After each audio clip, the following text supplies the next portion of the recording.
¿Será la desigualdad y la exclusión la madre de todos los problemas que viven nuestros países? De eso y más hablamos hoy en República.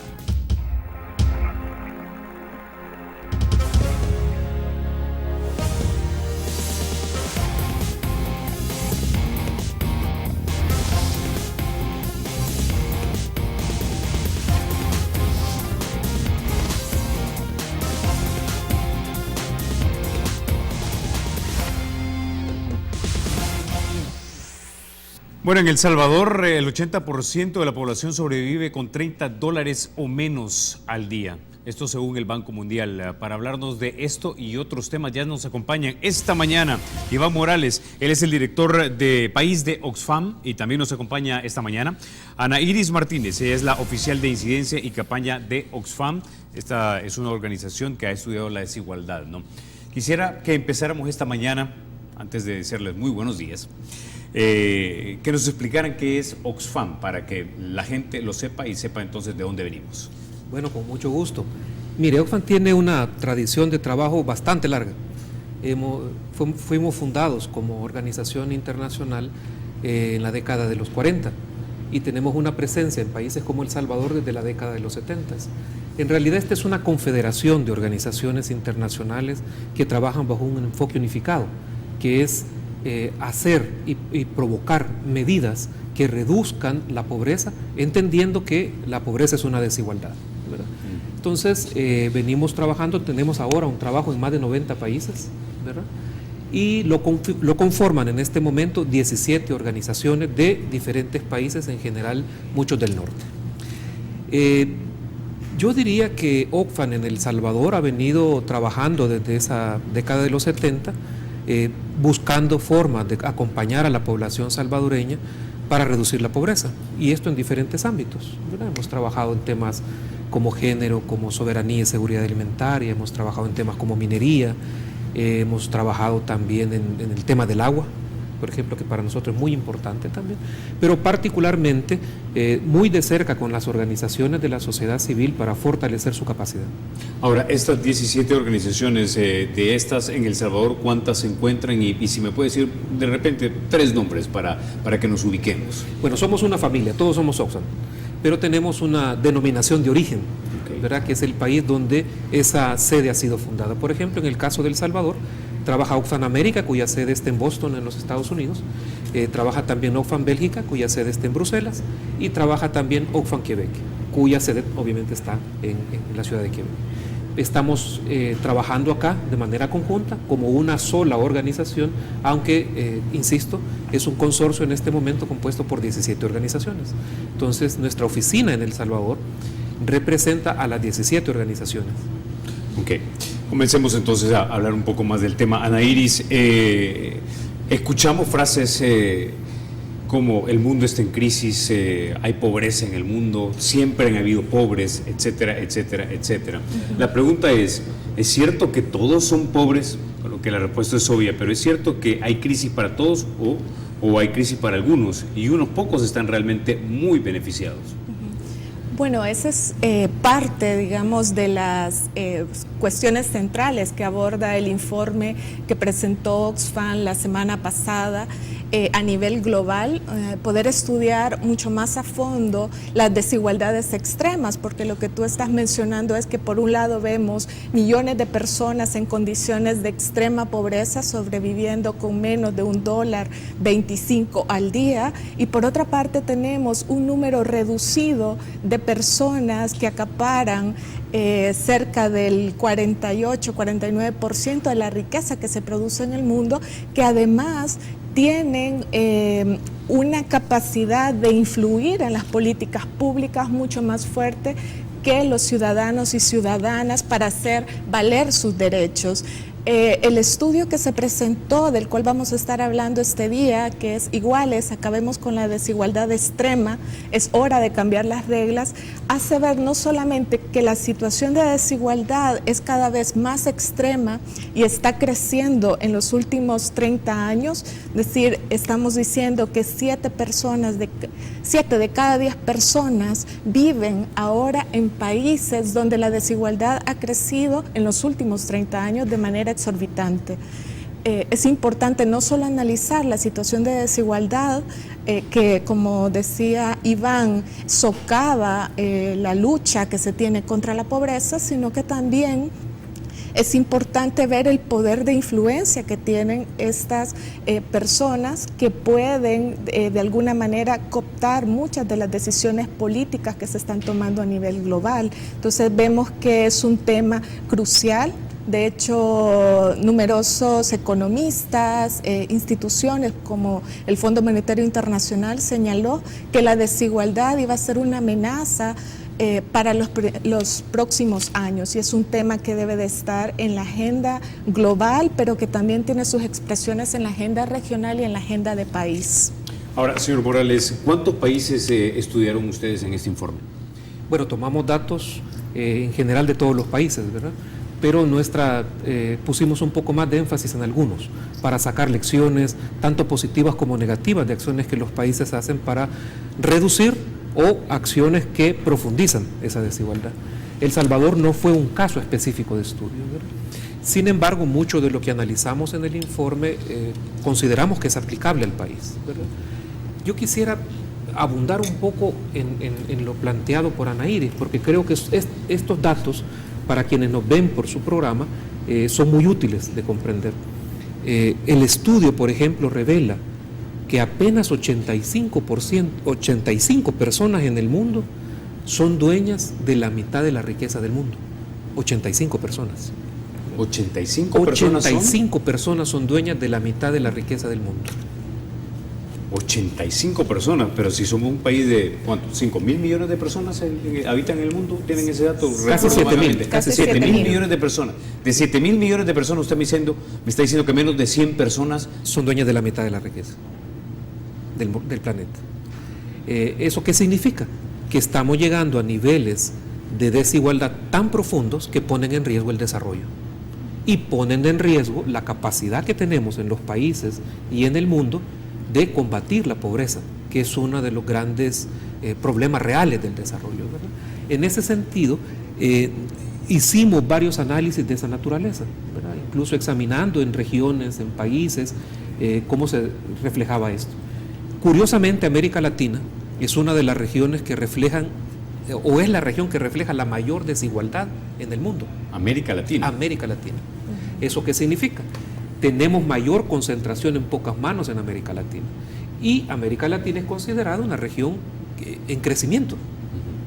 Sin embargo, el fenómeno de la desigualdad puede convertirse en un problema para ese desarrollo y convertirse en un problema para reducir la pobreza de millones de personas. Ahora, dentro de América Latina, Centroamérica, ¿cómo está ubicada?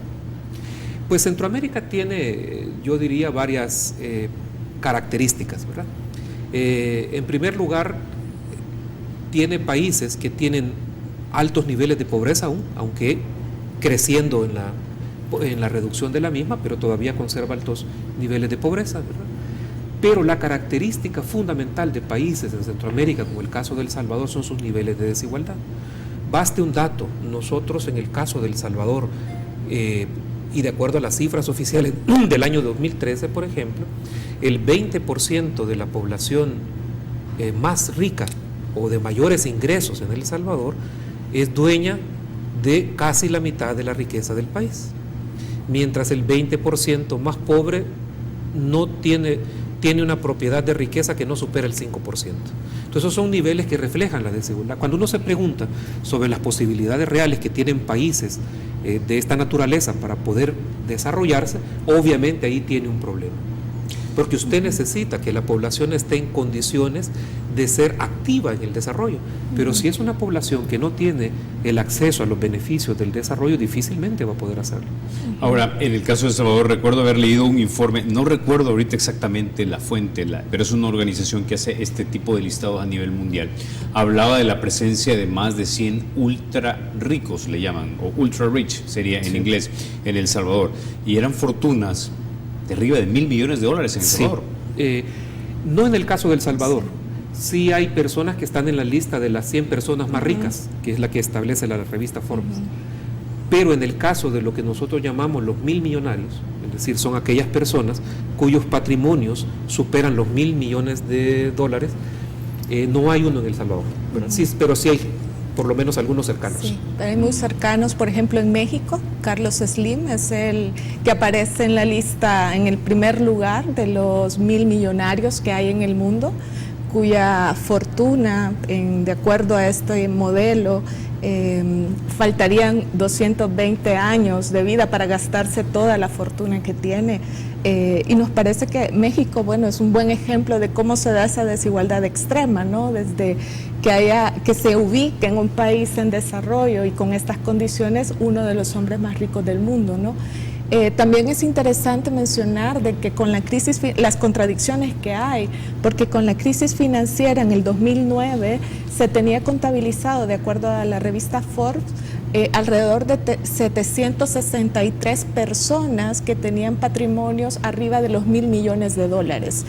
Luego, al día de hoy, digamos 5 años después, en lo peor, digamos, de haber enfrentado la crisis, ese número de personas se ha duplicado, es decir, hay 1.600 alrededor personas que ahora tienen ese patrimonio. Eso quiere decir que por un lado es el número de 1.000 millonarios en el mundo en una situación donde hay una crisis económica muy fuerte, donde miles de personas pasaron a vivir el tema de sufrir temas de hambre, como lo señala FAO en algunas estadísticas, concentraron una gran cantidad de riqueza. Entonces, nosotros el estudio trata de advertir de que la desigualdad extrema o a los niveles que se está llegando de desigualdad extrema es perjudicial para todos y todas, tanto ricos y pobres no tienen beneficio de una desigualdad tan extrema, y esto es porque también el estudio señala que en los países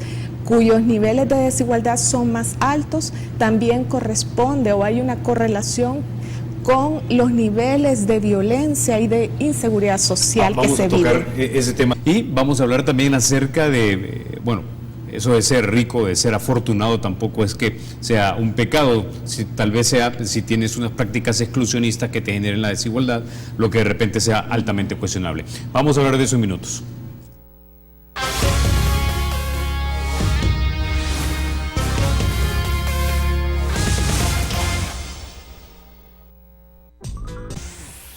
Bueno, decíamos en el bloque anterior que ser afortunado de ser rico de repente no es malo, especialmente si ha sido producto de tu ingenio y de tu trabajo. Sin embargo, son las prácticas exclusionistas las que generan la desigualdad, son las que de repente son cuestionables. Esto me lleva a la siguiente pregunta, señor Iván Morales. ¿Por qué América Latina es precisamente una de las regiones o la región más desigual en el mundo?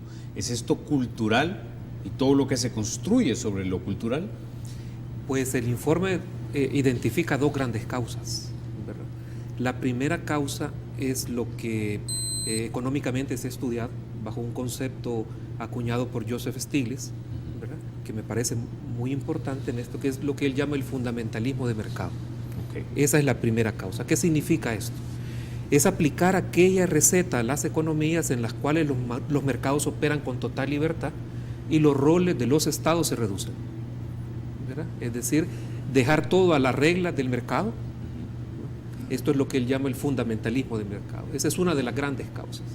Pero la segunda gran causa es que el hecho de que existan élites o grupos económicos que tienen altos grados de poder también influye sobre decisiones de legislación, política pública, etcétera, que regula las condiciones en que un país se desarrolla. Entonces, esas son las dos grandes causas, ¿verdad? Por un lado, insisto, el haber aplicado modelos o reglas que dejan en total libertad el funcionamiento del mercado y reducen el rol del Estado, pero por otro lado, el aprovechamiento que han hecho algunas élites de sus condiciones de influencia, ¿verdad? Para ajustar las reglas del juego.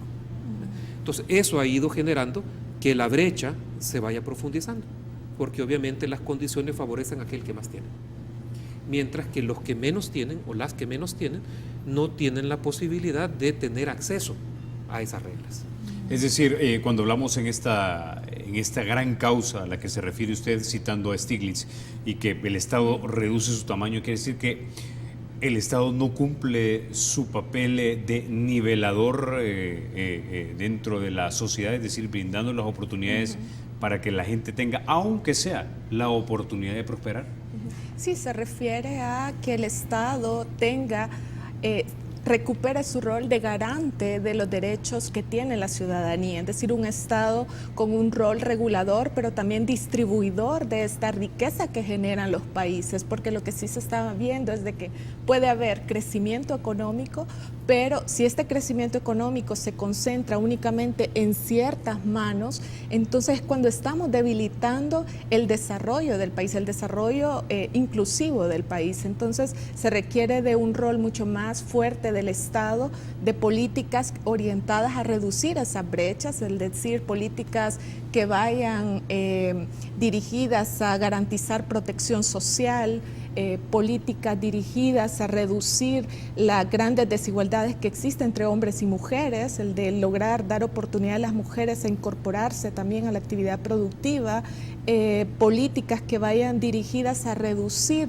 los sistemas regresivos que tenemos en términos fiscales. Es decir, necesitamos un Estado que pueda actuar con mucha más fuerza, ¿no?, para poder equiparar las reglas, ¿no?, en las cuales actúan los diferentes actores en el mercado. Es decir, entonces, señor Morales, estamos hablando de un Estado que tenga a través de sus diferentes ministerios programas que ayuden a la gente a tener, primero que nada, buena salud, buena educación básica y luego acceso de repente a educación superior. Estamos hablando de todo tipo de eso y si estamos hablando nos puede hablar un poco más. Cómo no, con mucho gusto. Usted está tocando el corazón del asunto. El problema no es, digamos, que existan personas que tengan acumulado esta gran riqueza. El problema es que eso reduce las oportunidades de millones más de personas. Entonces, el rol que juega en este sentido el Estado es un rol de buscar balance en esto, de tal forma que el desarrollo entendido como un derecho de todas las personas se pueda traducir a través de medidas, de acciones concretas que los Estados toman para equilibrar un poco, ¿verdad? Y evitar que esto se profundice. Como hemos hablado de causas, también estamos planteando algunas soluciones que van en la línea que usted ha planteado. La primera gran solución que pensamos que busca justamente hacer ese equilibrio tiene que ver con el empleo y los salarios. El estudio es abundante en casos en los cuales medidas tomadas por países para mejorar las condiciones laborales de las personas han reducido la brecha de desigualdad. Mientras aquellos lugares donde las asimetrías entre las personas que más ingresos tienen y los salarios o los ingresos de aquellos que menos tienen son altas y las medidas no lo reducen, entonces crece la pobreza. Entonces la primera gran medida es eso, tiene que ver con el empleo y tiene que ver con los salarios. Y la segunda gran medida que adelantaba también Ana Iris es el hecho de que tengamos sistemas tributarios justos y equilibrados. En una frase eso significa el que gana más, paga más. Pero ¿qué pasa con los recursos o con eso que los que tienen más pagan más? Y ahí viene un poco la respuesta a su pregunta. Estamos planteando medidas en donde la inversión de los estados se concentre en la población. Y para eso se requiere una inversión muy fuerte en salud y muy fuerte en educación. En salud, porque obviamente mejora las condiciones de vida de las personas, y en educación, porque abre las oportunidades para el desarrollo. Pero además, planteamos una cuarta medida o una cuarta solución que es invertir en asegurar o en tener sistemas de seguridad para la gente. Lo que hemos descubierto es que existe un enorme temor de las personas. Por ejemplo, hay temor a envejecer, porque no sabemos qué va a ocurrir con nosotros cuando lleguemos a la vejez. Hay temor de la posibilidad de que nuestros hijos tengan mejores oportunidades, porque no tenemos acceso a educación o a salud. Entonces, la reinversión que el Estado hace de estos recursos tienen que asegurar a las personas sus condiciones de vida. La otra medida que hemos planteado es buscar y profundizar esfuerzos para reducir la brecha entre hombres y mujeres. Lo que está bastante estudiado y en este informe también queda reflejado es que sigue habiendo una enorme disparidad entre los beneficios del desarrollo entre hombres y mujeres. Solo para citar un ejemplo y volviendo a la primera medida sobre salarios y sobre trabajo, Una de las cosas que el informe señala de forma muy enfática es que si bien se ha reducido el salario que recibe un hombre y una mujer por hacer el mismo trabajo, es muy alto, pero se ha ido reduciendo. Pero en la forma y en el ritmo en que se va reduciendo, necesitamos 75 años más para lograr que una mujer y un hombre tengan el mismo salario por hacer el mismo trabajo. Entonces necesitamos tomar medidas deliberadas para reducir eso. Medidas que aseguren que el beneficio del crecimiento económico es igual para hombres y mujeres. ¿Verdad? Hay que provocar el cambio. Hay que provocarlo. Igual trabajo, igual paga. Igual trabajo, igual paga. Y la última de las medidas que estamos planteando tiene que ver mucho con esto, que es la acción propia de la ciudadanía, ¿verdad? Así como estamos diciendo, mire, necesitamos un Estado que sea capaz de contribuir a una redistribución de los beneficios del desarrollo a través de medidas en salud, en educación, en protección social, etcétera, y en buscar estos equilibrios entre hombres y mujeres. También la ciudadanía tiene que ser activa, ¿verdad? La ciudadanía necesita, por ejemplo, organizarse, estar informada, tener capacidad, ser contralora de la acción del Estado y ser contralora también de las acciones del sector privado. Es decir, ¿qué ocurre en el desarrollo y cuál es la actuación de aquellos que intervienen en el desarrollo? Entonces la población tiene que intervenir y tener la capacidad de valorar. Eso tiene que ver entonces con transparencia, con acceso a información, con organización, etc. Entonces nosotros proponemos como una de las sexta solución, ayudar a que la población, la ciudadanía, sea activa en la toma de decisiones y sea activa en supervisar que esas medidas se tomen. Y en eso último ya se están viendo algunos cambios.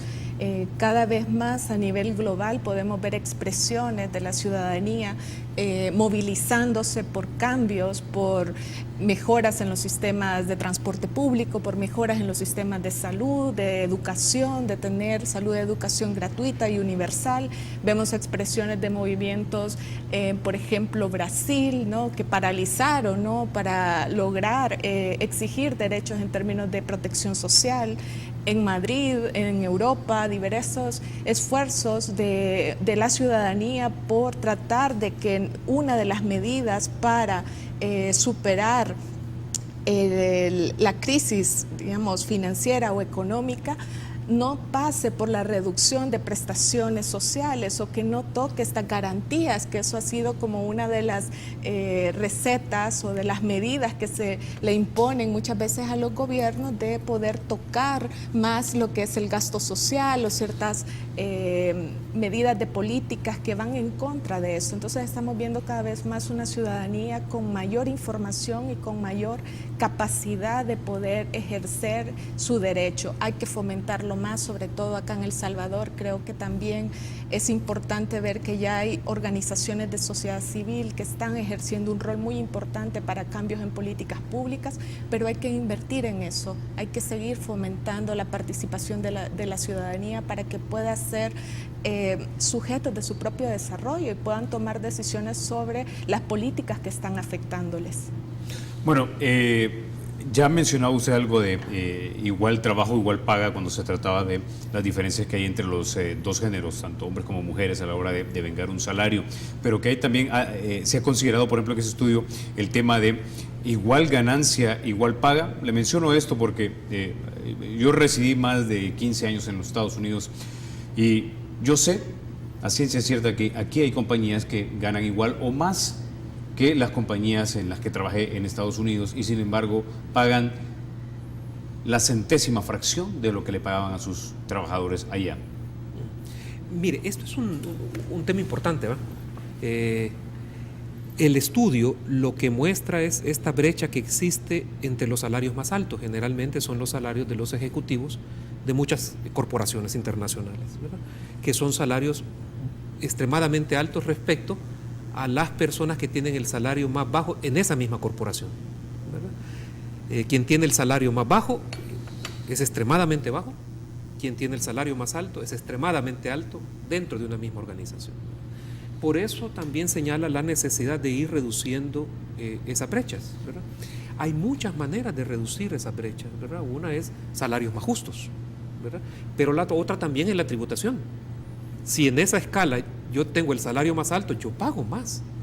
Y lo que ocurre es que con mi pago de impuestos más alto, redistribuyo para dar servicios a quienes tienen el salario más bajo. Porque con esto se financia la educación, se financia la salud, se financia la seguridad social. En muchos países, sobre todo aquellos que tienen los más altos niveles de desarrollo, la tributación también es más alta. Pero al mismo tiempo, el Estado se asegura con esa tributación de proveer un conjunto de servicios sociales a la población. Entonces, es un balance en esto, ¿verdad? Es un balance. Nosotros somos en el estudio bastante enfáticos en eso, y por eso es que pensamos que una de las soluciones va en esa vía, en hacer que el trabajo y el salario de ese trabajo sean justos, y que sean justos entre hombres y mujeres. Bueno, con esa idea nos vamos a ir a la pausa. Ya regresamos en minutos.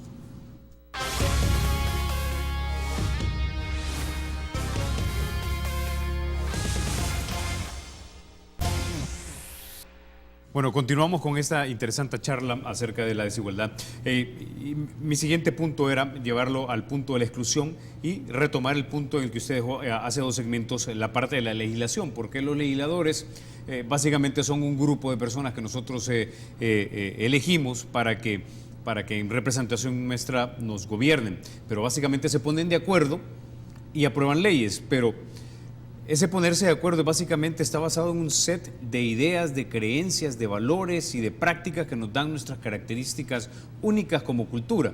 Y al final nos produce una pieza de legislación que nos puede producir un buen programa social que nos ayude a levantar la gente de la pobreza, o nos reduce el Estado, lo que de hecho nos aumenta la pobreza al no poder ayudarle a estas personas. Entonces, en este estudio que ustedes han hecho, ¿qué rol juega la cultura en esa práctica sistemática de exclusión y por lo tanto de generación de desigualdades? Anaís. Bueno, evidentemente el estudio, sobre todo cuando menciona la segunda causa de la desigualdad extrema, habla de lo que es el secuestro democrático, ¿no? Y yo creo que si bien esto que tú explicabas puede ser parte de un tema cultural, ¿no?, de nuestras creencias, valores, también tiene que ver detrás de este poder de influencia que pueden tener las élites que llamamos en el estudio, que son este grupo que concentra poder para poder influir en las políticas y en las leyes que se están discutiendo. Entonces, en muchos casos, en muchos países, lo que se puede ver y lo que el estudio refleja es de que existe una correlación muy fuerte entre el tipo de políticas o de leyes que se están aprobando, que muchas de ellas obedecen más bien a los intereses de este grupo de élites, porque su poder de influencia es bastante grande, ¿no? Ellos pagan por tener lobistas especializados para poder incidir en los diferentes actores, para poder tener legislaciones que se adecúen a garantizar este sistema.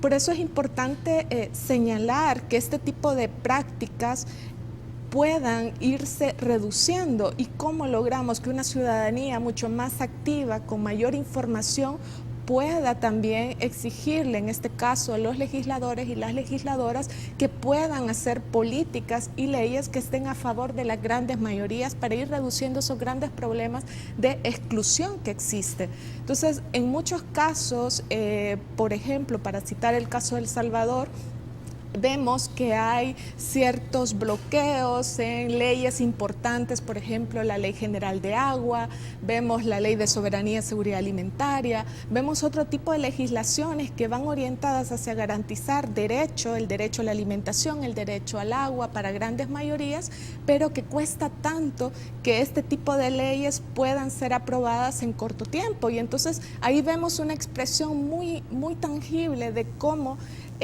diferentes actores intervienen en las tomas de decisiones, y eso pasa acá en El Salvador, pero pasa también en numerosos países donde este tipo de poder económico también tiene un poder de influencia sobre quienes toman decisiones. Entonces yo creo que acá es importante también que podamos ir definiendo, a la vez de que se trabaja con una ciudadanía mucho más activa, ¿no?, para exigir políticas públicas que vayan cerrando esas brechas, cómo vamos trabajando con los legisladores y las legisladoras y también con los políticos para que vayan legislando para las mayorías. Ese es un trabajo que también se tiene que ir haciendo.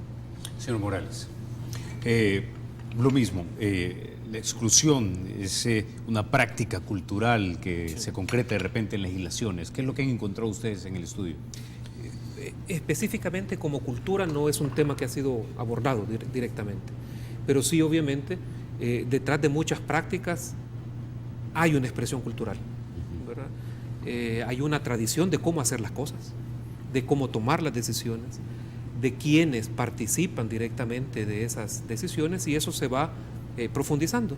Para nosotros, digamos, evidentemente buscar fórmulas que contribuyan a tener un desarrollo más equitativo implica cambiar muchas de esas prácticas que culturalmente tenemos.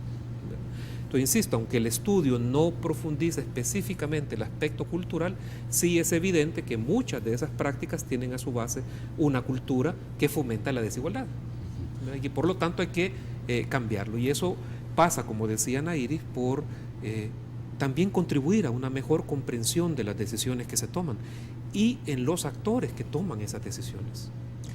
Ahora, la desigualdad y su pariente cercana, la exclusión, decían ustedes, es o son una amenaza, no solo para los que ya están en situación precaria, sino también para los más afortunados. ¿Por qué? Bueno, se ahonda en varios aspectos, ¿verdad? Pero uno de ellos, que creo que para el caso de El Salvador puede ser ejemplificante, es el hecho de que aquellos países donde los niveles de desigualdad son más altos coinciden también con tener los más altos índices de violencia. Yo he escuchado, antes de que continúe con su exposición, yo he escuchado decir a algunas personas, algunos analistas de derecha o de izquierda, pero creo que más de derecha, los he escuchado decir que eso sería como decir que todos los pobres son malos y todos los pobres son delincuentes. Pero usted tiene datos y el estudio es científico. ¿Qué nos puede decir? Sí, hay datos que revelan eso, ¿verdad? Porque significa que donde hay mayor concentración y por lo tanto hay más condiciones de acumular riqueza, también se es más atractivo. No estamos, y por favor que no se entienda así, no estamos diciendo que son las personas en pobreza las que generan delincuencia en absoluto, sino al contrario, donde más riqueza hay, más atractivo hay. Entonces, quienes acumulan más riqueza también se vuelven un blanco, y esto queda demostrado. Para decir un ejemplo, el estudio reconoce que de las 50 ciudades con más altos índices de violencia en el mundo, 41 están en América Latina, y América Latina es exactamente la región más desigual del planeta. Entonces, hay estas coincidencias. Yo insistiría también en decir una cosa, porque en esto no hay que estigmatizar. Ni los ricos son malos, ni los pobres son delincuentes. Es decir, se pueden encontrar fórmulas en las cuales encontremos el beneficio común. Lo que nosotros estamos resaltando es que el nivel en el que la desigualdad está creciendo y al ritmo al que ha llegado pone en riesgo la oportunidad de desarrollo de todas las personas, estén en la condición que se encuentren.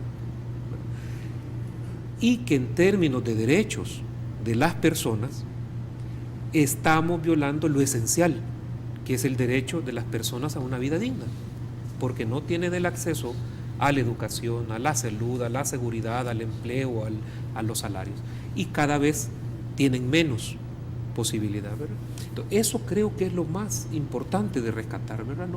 No se trata de estigmatizar, se trata de encontrar soluciones a un problema que estamos viviendo, que vive el mundo, y que muchos de los organismos internacionales, incluso aquellos que han sido muy cercanos a esta visión del fundamentalismo de mercado, están reconociendo el enorme problema que significa el crecimiento de la desigualdad, incluso para esa vida humana de convivencia, y lo están mostrando con cifras. En algún momento sería interesante para quienes nos ven y nos escuchan que pudieran consultar el informe, y van a encontrar incluso una lista de personas, de intelectuales, de de personas que viven con riqueza también, que hacen análisis respecto del informe y que dan sus propias valoraciones respecto de lo que significa este problema de la desigualdad. Por ejemplo, usted encontrará ahí las expresiones del exsecretario general de Naciones Unidas, el señor Kofi Annan, donde él plantea que este es el problema del desarrollo inmediato y del futuro. Usted encuentra también las citas de la directora en jefe del Fondo Monetario Internacional reconociendo este problema, y de economistas tan connotados como Stiglitz, Joseph Stiglitz, ¿sí? O de economistas tan connotados como Jeffrey Sachs, expresándose en favor de que es necesario que la humanidad ponga la atención en este problema. Este es el problema fundamental del desarrollo y está creciendo. Quiere decir que si no tomamos medidas hoy, en 10 años nos vamos a encontrar con un panorama aún más grave que esto. Y podría significar un panorama sin posibilidad de retorno. Entonces, es preferible entenderlo, enfrentarlo ya. Y que se enfrenten donde están las posibilidades de hacerlo, ¿verdad? Pongo algunos ejemplos, porque esto es contrastante, lo decíamos, ¿verdad? La persona más rica del mundo en este momento, sí, si no tuviera un solo centavo de ingreso y tuviera solo la fortuna actual, necesitaría 220 años para gastarla a un ritmo de $1 millón al día.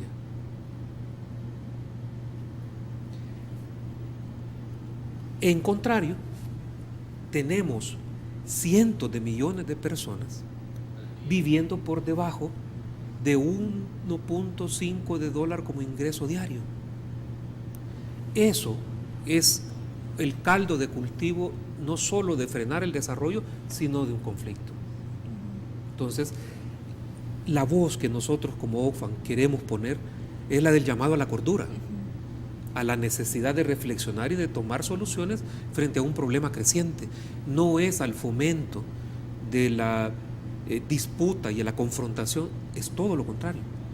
Es el llamado a que todos los sectores, todas las personas tenemos que tomar conciencia del problema y tomar soluciones audaces.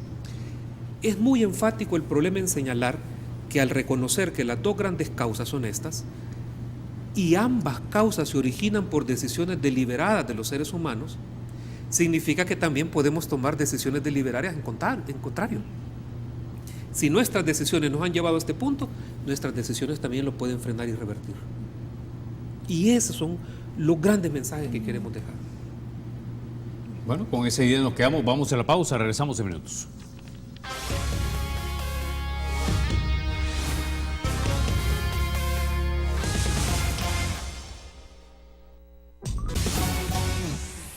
Bueno, señor Morales, una de las ideas más provocadoras que encontré en el estudio era lo siguiente. Dice, desigualdad económica está asociada con enfermedad y crimen con violencia. ¿Por qué? Como explicábamos antes, lo que ha mostrado el estudio es la coincidencia que hay en lugares, en países, en ciudades donde la desigualdad es más alta, hay mayores índices de violencia. No hemos profundizado a hacer la relación directa entre esto, pero sí es un llamado de atención a la coincidencia, ¿verdad? No es posible, o hay que entender cuáles son las razones que llevan a esto. ¿Por qué donde más desigualdad hay, también hay más violencia? Y eso es algo en que tenemos que entender y profundizar y intentar revertirlo. Como digo, el estudio se basa en estas cifras de carácter global, pero no profundiza directamente en ese vínculo. Ok, una de las frases favoritas que tenemos en República es algo de la Constitución de 1983 de nuestro país, y es que el Estado es origen y fin, o la persona humana es el origen y el fin del Estado. Pero no solo es el Estado, sino también la economía. Da la impresión que la economía aquí no es un medio para que se favorezca a la persona, sino que a veces como que fuera un medio en sí mismo. Sí, evidentemente quizás tendríamos que poner sobre la economía el tema de los derechos, ¿no? Yo creo que ese es el gran mensaje también que deja este informe y en el que en Oxfam creemos bastante, es que el tema de los derechos de las personas están por encima de cualquier medida o de políticas económicas, porque queremos que en el centro de estas medidas está la persona y es importante que veamos eso y no lo olvidemos. Yo quería mencionar algo que también el estudio lo refleja en el tema de la desigualdad, que la desigualdad extrema también socava o profundiza aún más otras desigualdades, como es la desigualdad de género. Y es importante porque tenemos que hacer esfuerzos, sobre todo cuando buena parte de la población en El Salvador, 52% somos mujeres, cómo logramos destinar medidas de políticas públicas que garanticen reducir esa brecha. Y ahí sí creo que tenemos que hacer esfuerzos más grandes en términos de políticas públicas, aunque se ha avanzado muchísimo con una serie de legislaciones que van orientadas a ir reduciendo esas brechas, pero es importante que en esta desigualdad económica extrema, que es lo que hemos ahondado, profundizado este día, también el tema de la desigualdad entre hombres y mujeres es una preocupación que refleja y ahonda mucho el estudio. Quisiera también, quizás para mencionarles que con el lanzamiento de este informe estamos también lanzando a nivel global la campaña que se llama Iguales, es hora de cambiar las reglas, que es una invitación también a nivel global a ir formando parte de un movimiento global que busca que el tema de la desigualdad no solo aparezca como un tema de agenda política, de agenda nacional y global, sino que también podamos influir en las decisiones de quienes están tomando las políticas públicas para que la desigualdad también sea un objetivo de las políticas que estamos definiendo. Esta campaña va a tener una duración de 5 años, estaremos trabajando, profundizando más en estos temas y ojalá pues podamos encontrar en la ciudadanía de El Salvador pues una adhesión también a este esfuerzo, porque creemos que es el tema que debe de preocuparnos e interesarnos más en este momento. Ana Iris, no puedo dejar de preguntarle lo siguiente, y es que en concreto, ¿qué tipo de programas o legislación le gustaría ver a usted que contribuyera a la disminución de esa brecha que hay actualmente de desigualdad entre hombres y mujeres?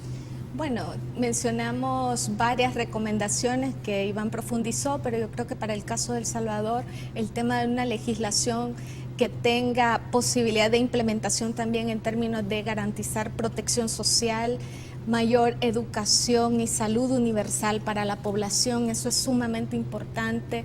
Medidas dirigidas a que las mujeres puedan incorporarse en la actividad económica y ser reconocido también la carga y el trabajo no remunerado de las mujeres. Es decir, es el tema fiscal, el tema de pensiones, que son temas cruciales para nuestro país, que podamos invitar a tener un diálogo sobre cómo estas medidas, en términos, por ejemplo, de política fiscal o de responsabilidad fiscal, pueden tener también de trasfondo como fin cómo logramos reducir esta desigualdad. Yo creo que abarca una serie de medidas de política económica y social que es importante impulsar, que ya se están dando pasos, y yo creo que es una invitación también a que podamos profundizar mucho más en estos temas. Lo importante es cómo logramos que los gobiernos, y en este caso quienes toman decisiones de políticas públicas, puedan estar legislando para las grandes mayorías que son las que quedan excluidas, y podamos de alguna manera que esta ciudadanía, a través de los instrumentos que ya se tienen, puedan participar, puedan tener acceso a información, puedan ser contralores también de esas políticas que se implementen, y no solamente que nos sentemos a ver lo que está pasando, ¿no? Que a veces caemos en un desánimo, ¿no?, de nuestra situación, considerando que es normal, que es natural, cuando no es así. Podemos hacer cambios. La desigualdad no es un problema permanente, es decir, que es algo que no podemos cambiar. Yo creo que el informe lo que nos dice también es de que es un momento para actuar y es un momento en el que tanto para políticos como a los diferentes sectores de la población, el sector privado, la academia, las organizaciones de cooperación, la sociedad civil, podamos a la luz de este análisis también poder definir políticas públicas que nos ayuden a garantizar esos derechos. Señor Morales, tengo ya pocos minutos, pero porque no hay que dejar de admirarse de la realidad o dejar de sorprenderse por la realidad para no normalizar lo que no es normal, como la pobreza o la desigualdad. Quisiera que nos describiera usted un cuadro de lo que es la desigualdad y la exclusión aquí en este país, en El Salvador. Bueno, yo estoy en deuda con usted, porque queremos también profundizar el análisis ya más específicamente para el país.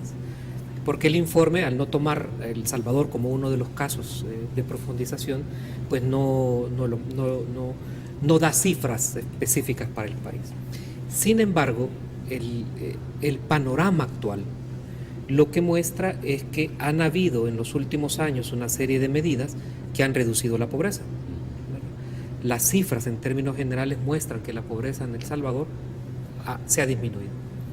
Pero al mismo tiempo también muestra que en la medida que no tomemos decisiones que reduzcan la desigualdad, ese ritmo de disminución de la pobreza se puede ver afectado.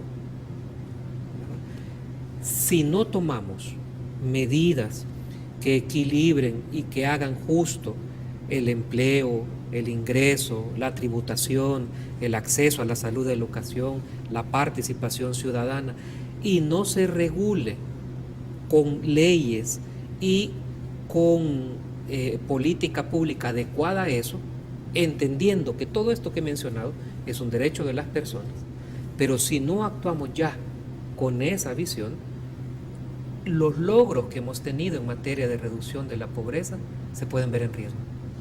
Bueno, ese es el panorama.